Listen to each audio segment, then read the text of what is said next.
السلام علیکم، خیر مقدم ہے آپ کا اردو اسکالرس کے ہمارے اس یوٹیوب چینل پر۔ امید ہے آپ سب خیریت سے ہوں گے اور آپ کی ایگزام کی تیاری بھی بہت اچھی چل رہی ہوگی۔ جیسا کہ آپ سبھی جانتے ہیں، ہمارے اس چینل پر ہم UGC نیٹ اردو کا نصاب کور کرنے کی کوشش کر رہے ہیں، جس سلسلے میں ہماری 3 یونٹ مکمل ہو چکی ہیں۔ یونٹ نمبر 1، 2 اور 3 کا کورس مکمل ہو چکا ہے۔ ان تینوں یونٹ کی ویڈیوز چینل پہ اپلوڈ کی جا چکی ہیں۔ آپ میں سے جن لوگوں نے وہ ویڈیوز نہیں دیکھی ہیں، وہ فوراً چینل کے ویڈیو سیکشن میں جائیں اور وہ ویڈیوز دیکھیں۔ اس کے علاوہ یونٹ نمبر 4 کا بھی آغاز ہو چکا ہے۔ یونٹ نمبر 4 اردو نظم پر مشتمل ہے۔ یونٹ نمبر 4 میں بھی 4 سے 5 ویڈیوز اپلوڈ کی جا چکی ہیں، جس میں نظم کی صنفی شناخت اور اردو نظم نگاری کا آغاز اور ارتقاء، اور نذیر اکبر آبادی، محمد حسین آزاد، الطاف حسین حالی اور اسماعیل میرٹھی پہ ویڈیوز اپلوڈ کی جا چکی ہیں۔ آپ میں سے جن لوگوں نے وہ ویڈیوز نہیں دیکھی ہیں، وہ فوراً ان ویڈیوز کو دیکھیں اور ان سے فائدہ حاصل کریں۔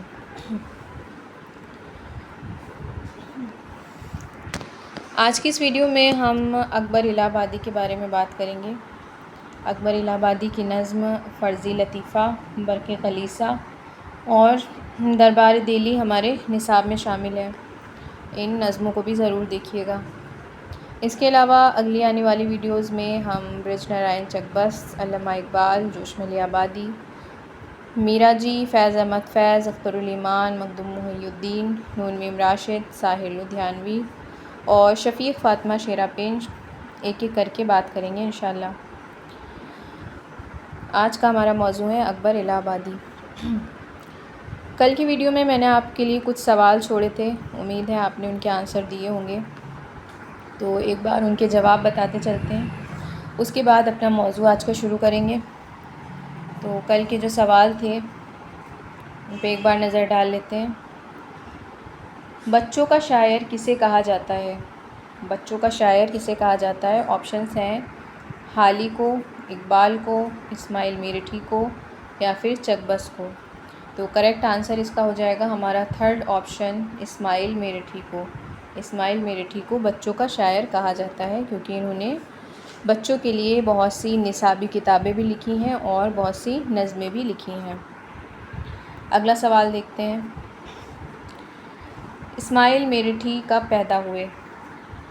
آپشنز ہیں 1844 میں، 1845 میں، 1965 میں یا 1921 میں۔ تو کریکٹ آنسر اس کا ہو جائے گا ہمارا 1st آپشن، 1844 میں اسماعیل میرٹھی کی پیدائش ہوئی میرٹھ میں۔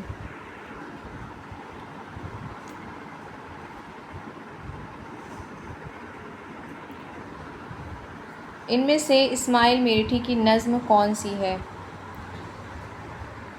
4 آپشنز دیے ہیں، اس میں سے پہچاننا ہے اسماعیل میرٹھی کی نظم کون سی ہے۔ آپشنز ہیں خدا کی سند، برق کلیسا، برکھا رت اور ایک لڑکا۔ تو کریکٹ آنسر ہو جائے گا اس کا ہمارا 1st آپشن، یعنی خدا کی سند اسماعیل میرٹھی کی نظم ہے، برق کلیسا اکبر الہ آبادی کی نظم ہے، برکھا رت الطاف حسین حالی کی نظم ہے اور ایک لڑکا اختر الایمان کی نظم ہے۔ جو ایکسٹرا پوائنٹ بتاتے ہیں اس کو بھی نوٹ کرتے جائیے گا۔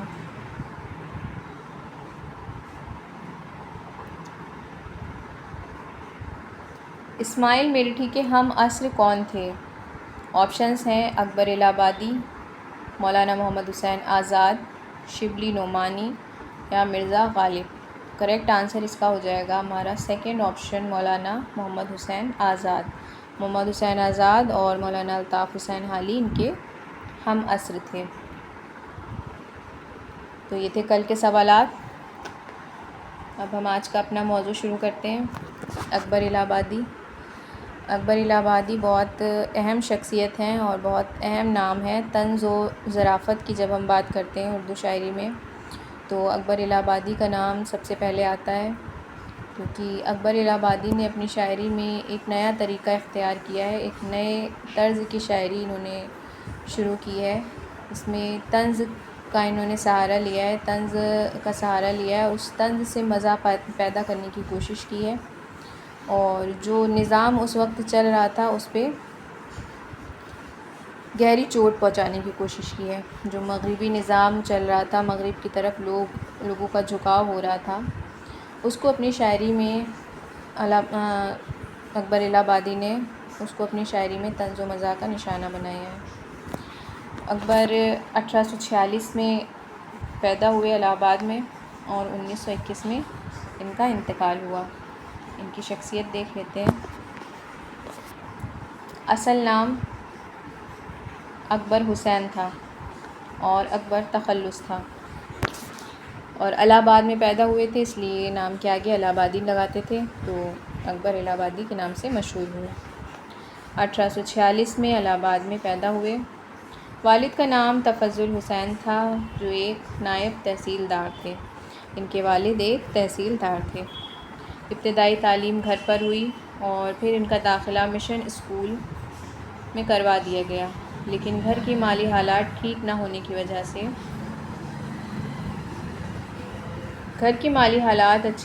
وجہ سے ان کو اسکول چھوڑنا پڑا اور 15 سال کی عمر میں ملازمت تلاش کرنی پڑی۔ تو اکبر الہ آبادی نے ابتدائی تعلیم گھر پہ حاصل کی، اس کے بعد مشن اسکول میں ان کا داخلہ ہوا، لیکن وہاں بھی زیادہ دن تعلیم حاصل نہیں کر پائے۔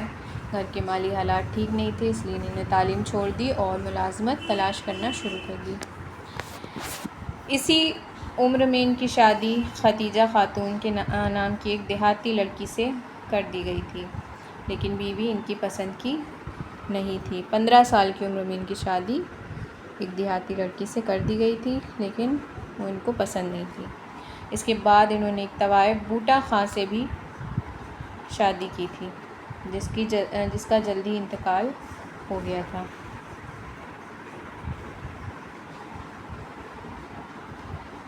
اکبر نے کچھ دنوں ریلوے کے ایک ٹھیکیدار کے ساتھ 20 روپے پر ملازمت بھی کی تھی۔ 1867 میں وکالت کا امتحان پاس کیا اور 3 سال تک وکالت کی۔ اس عرصے میں انہوں نے ججوں اور وکیلوں کے رویوں کو اچھی طرح سے سمجھنے کی کوشش کی۔ یعنی اکبر الہ آبادی ایک وکیل تھے، اس کے بعد یہ ایک جج کے عہدے پر بھی فائز ہوئے تھے۔ سب سے پہلے انہوں نے 3 سال وکالت کی اور اس عرصے میں انہوں نے ججوں اور وکیلوں کے رویوں کو سمجھنے کی کوشش کی۔ اسی زمانے میں انہوں نے شیعہ گھرانے کی ایک لڑکی فاطمہ صغری کے ساتھ شادی کر لی تھی۔ پہلی بیوی سے ان کے 2 بیٹے تھے، لیکن یہ اپنی پہلی بیوی اور بچوں کی طرف سے بہت لاپرواہ تھے اور ان سے ملتے بھی نہیں تھے۔ 1905 میں وہ سیشن جج کے عہدے پر ریٹائر ہوئے۔ یہ بھی سوال پوچھا جاتا ہے کہ اردو کا کون سا ایسا شاعر تھا جو جج کے عہدے تک پہنچا تھا؟ وہ اکبر الہ آبادی تھے۔ ٹھیک ہے، یہ بھی پوائنٹ نوٹ کر لیے گا۔ اردو کا کون سا ایسا شاعر تھا جو جج کے عہدے تک پہنچا تھا؟ اکبر الہ آبادی۔ ایک یہ بھی وجہ تھی کیونکہ وہ اتنے بڑے عہدے پر فائز تھے، اس لیے بھی انہوں نے انگریزوں کی کھل کر مخالفت نہیں کی، کیونکہ انگریزی حکومت تھی تو انہوں نے کھل کر مخالفت نہیں کی، بلکہ طنز و مزاح کے ذریعے مخالفت کرتے رہے۔ طنز و مزاح کا انہوں نے راستہ اختیار کیا۔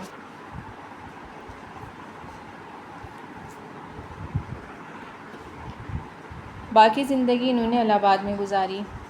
1907 میں حکومت ہند نے انہیں خان بہادر کے خطاب سے نوازا اور الہ آباد یونیورسٹی کا فیلو بھی بنایا۔ 1921 میں ان کا انتقال ہوا۔ اکبر کو اردو شاعری میں طنز و ظرافت کا بادشاہ کہا جاتا ہے۔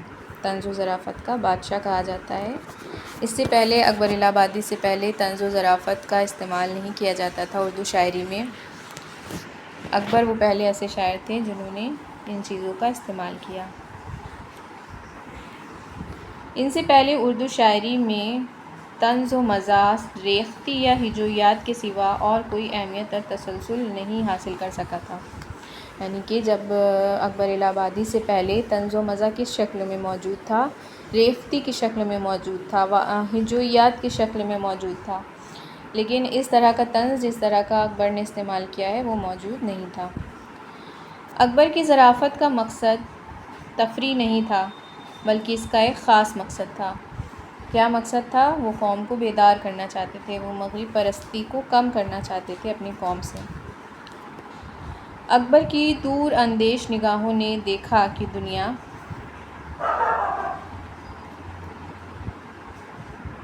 بڑی تیزی سے بدل رہی ہے، اور اس وقت جو طبقہ پیدا ہو رہا ہے اس کو مغرب پرستی بہا لے جا رہی ہے، اور لوگ اپنی ہندوستانی اقدار کو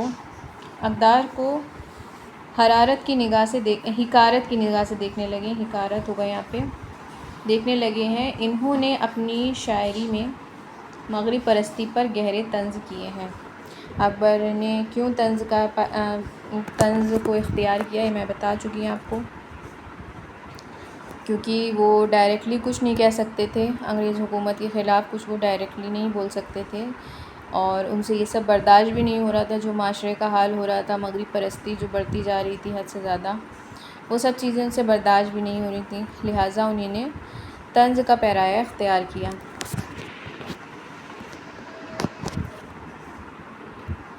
اکبر نے سر سید تحریک کی کھل کر مخالفت کی۔ یہ بھی سوال پوچھا جاتا ہے، سر سید تحریک کی کھل کر مخالفت کس شاعر نے کی؟ تو اکبر الہ آبادی نے کی۔ سر سید تحریک کون سی تھی؟ علی گڑھ تحریک کو سر سید تحریک کہا جاتا ہے۔ علی گڑھ تحریک وہی جس میں علی گڑھ مسلم یونیورسٹی کا قیام بعد میں عمل میں آیا تھا، اور سر سید احمد نے یہ تحریک چلائی تھی، تو اس کو سر سید تحریک کہا جاتا ہے۔ لیکن اکبر الہ آبادی اس کی مخالفت کرتے تھے۔ کیوں مخالفت کرتے تھے؟ کیونکہ سر سید احمد خان انگریزی تعلیم کو بڑھاوا دیتے تھے، وہ چاہتے تھے کہ ان کی قوم کے لوگ بھی انگریزی تعلیم حاصل کریں، ان تمام چیزوں سے واقف ہوں جو دنیا میں نئی نئی چیزیں آ رہی ہیں، ان تمام چیزوں سے وہ واقف ہوں۔ سر سید یہ نہیں کہتے تھے کہ وہ اپنے مذہب کو پیچھے چھوڑ دیں یا کچھ پوری طرح سے مغرب کے رنگ میں رنگ جائیں، وہ یہ کہتے تھے کہ جو بھی نئی چیزیں ایجاد ہو رہی ہیں یا بھی جو بھی نیا ادب تخلیق ہو رہا ہے ان سب چیزوں سے واقفیت ہونی چاہیے، اور یہ واقفیت جبھی ہوگی جب ہم مغربی تعلیم حاصل کریں گے۔ تو کیونکہ سر سید احمد مغربی تعلیم کے حق میں تھے، اس لیے اکبر الہ آبادی نے ان کی مخالفت کی، کیونکہ وہ مغربی تعلیم کے خلاف تھے۔ اکبر نے اپنی شاعری میں شیخ، بدھو، جمن، اونٹ، ٹٹو، ریل گاڑی جیسے الفاظ بھی ظرافت کے لیے استعمال کیے ہیں۔ اکبر کو انگریزی لفظ استعمال کرنے کا بہت شوق تھا۔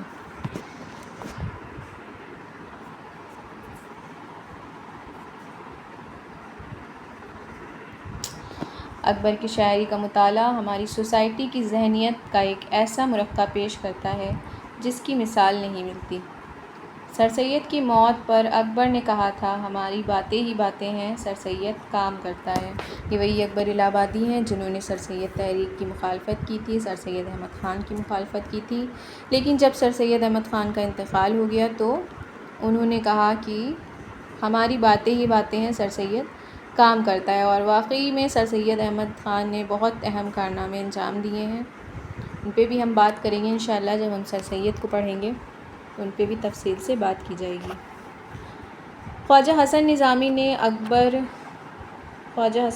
سے اکبر کے گہرے مراسم تھے۔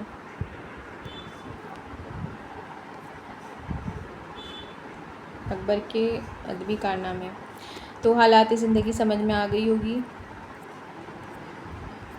ایک بار پھر سے نظر ڈال لیتے ہیں۔ اکبر حسین نام تھا، اکبر تخلص تھا، 1886 میں الہ آباد میں پیدا ہوئے، اور ان کے والد کا نام تفضل حسین تھا، ایک نائب تحصیلدار تھے۔ ابتدائی تعلیم گھر پر ہوئی، اس کے بعد مشن اسکول میں داخلہ لیا۔ مالی حالات ٹھیک نہ ہونے کی وجہ سے 15 سال کی عمر میں انہوں نے پڑھائی چھوڑ دی اور ملازمت تلاش کرنے لگے۔ اس کے بعد ان کی شادی اسی عمر میں ختیجہ خاتون نام کی ایک دیہاتی لڑکی سے کر دی گئی جو ان کو بالکل پسند نہیں تھی، اور اس کے بعد انہوں نے ایک طوائف سے بھی شادی کری تھی جس کا جلد انتقال ہو گیا تھا۔ کچھ دنوں بعد ریلوے میں ملازمت کری، ایک ٹھیکیدار کے ساتھ 20 روپے پہ انہوں نے ملازمت کی تھی، 20 روپے ماہوار پہ۔ 1867 میں وکالت کا امتحان پاس کیا تھا اور 3 سال تک وکالت کی تھی۔ اور وکیلوں اور ججوں کے مزاج کو، ان کے طریقوں کو سمجھنے کی کوشش کی تھی۔ اسی زمانے میں انہوں نے ایک شیعہ گھرانے کی لڑکی فاطمہ صغری سے شادی کی۔ پہلی بیوی سے ان کے 2 بیٹے تھے، لیکن یہ اپنی پہلی بیوی اور بچوں کی طرف سے بہت لاپرواہ رہے۔ 1905 میں وہ سیشن جج کے عہدے پر ریٹائر ہوئے اور باقی زندگی الہ آباد میں گزاری۔ 1907 میں حکومت ہند نے انہیں خان بہادر کے خطاب سے نوازا اور الہ آباد یونیورسٹی کا فیلو بھی بنایا۔ 1921 میں ان کا انتقال ہوا۔ اکبر الہ آبادی کو طنز و ظرافت کا بادشاہ تسلیم کیا جاتا ہے اردو ادب میں۔ اس سے پہلے جس طرح کا طنز، جس طرح کا مزاح انہوں نے اپنے کلام میں پیش کیا ہے، اس سے پہلے اردو ادب میں موجود نہیں تھا۔ لیکن یہ طنز، یہ مزاح بھی ایک مقصد کے تحت تھا۔ صرف تفریح کے لیے انہوں نے اس کا استعمال نہیں کیا، بلکہ اس کے پیچھے ایک خاص مقصد پوشیدہ تھا۔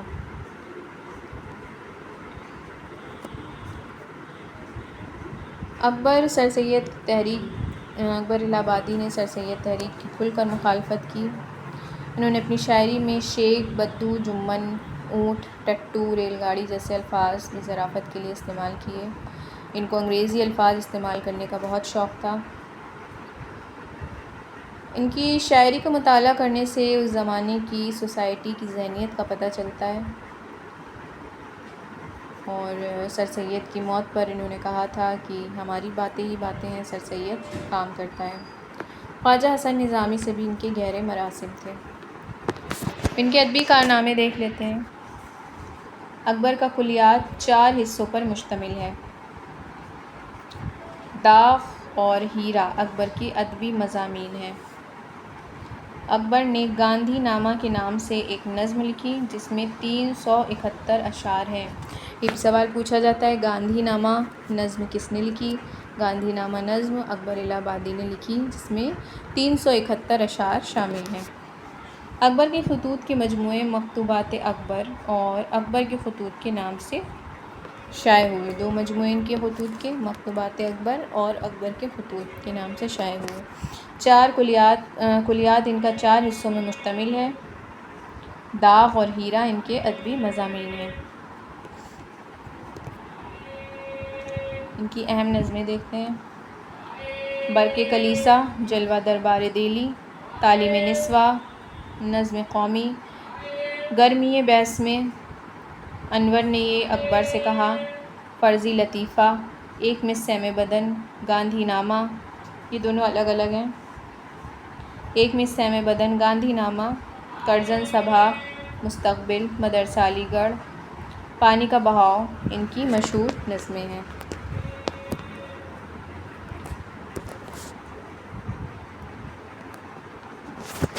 ان سے متعلق کچھ اقوال ہیں، کچھ لوگوں کے آراء و خیالات ہیں، وہ بھی دیکھ لیتے ہیں۔ حالی ماضی کے، اکبر حال کے اور اقبال مستقبل کے شاعر قرار دیے جا سکتے ہیں۔ بہت اہم یہ قول ہے رشید احمد صدیقی صاحب کا، اس سے اکثر سوال پوچھے گئے ہیں۔ حالی ماضی کے، اکبر حال کے اور اقبال مستقبل کے شاعر قرار دیے جا سکتے ہیں۔ یہ کس نے کہا ہے؟ رشید احمد صدیقی نے کہا ہے۔ وہ یعنی اکبر شوہر پرست بیوی کو پبلک پسند لیڈی پر ترجیح دیتا ہے۔ یہ کس کا قول ہے؟ آل احمد سرور کا قول ہے۔ آل احمد سرور۔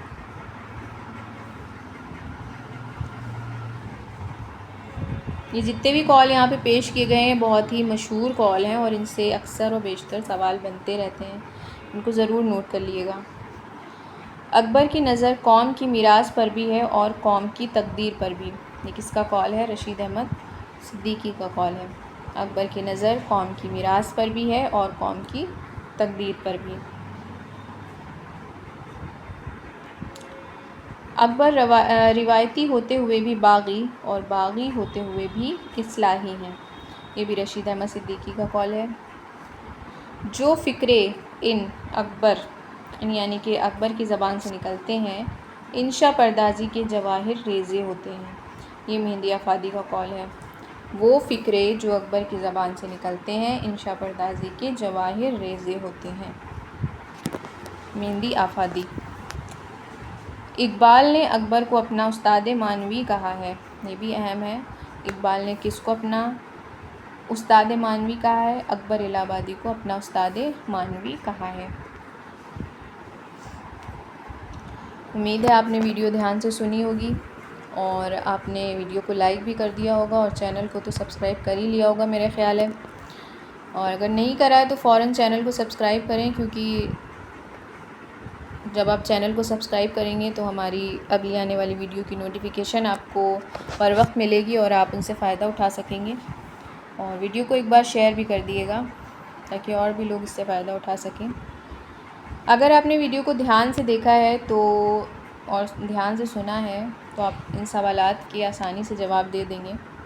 جو سوال میں پیش کرنے جا رہی ہوں ان کے جواب میں ابھی نہیں دوں گی، آپ لوگ کوشش کریے گا کہ کمنٹ باکس میں ان کے آنسر چھوڑیں، اگلی ویڈیو میں انشاءاللہ میں ان کے جواب دوں گی۔ سوال ہے، نظم گاندھی نامہ کس نے لکھی؟ نظم گاندھی نامہ کس نے لکھی؟ آپشنس ہیں اکبر الہ آبادی، علامہ اقبال، برج نارائن چک اصغر گونڈوی۔ اس کے کریکٹ آنسر کمنٹ باکس میں دیے گا۔ اگلا سوال دیکھتے ہیں، کس نے اکبر کو غالب سے بڑا شاعر کہا ہے؟ کس نے اکبر کو غالب سے بڑا شاعر کہا ہے؟ آپشنس ہیں حضرت موہانی، یاس یگانہ چنگیزی، رشید احمد صدیقی، آل احمد سرور۔ رشید احمد صدیقی۔ اگلا سوال ہے، اکبر کب اور کہاں پیدا ہوئے؟ 1846 الہ آباد، 1946 پٹنہ، 1846 دہلی، 1946 لکھنؤ۔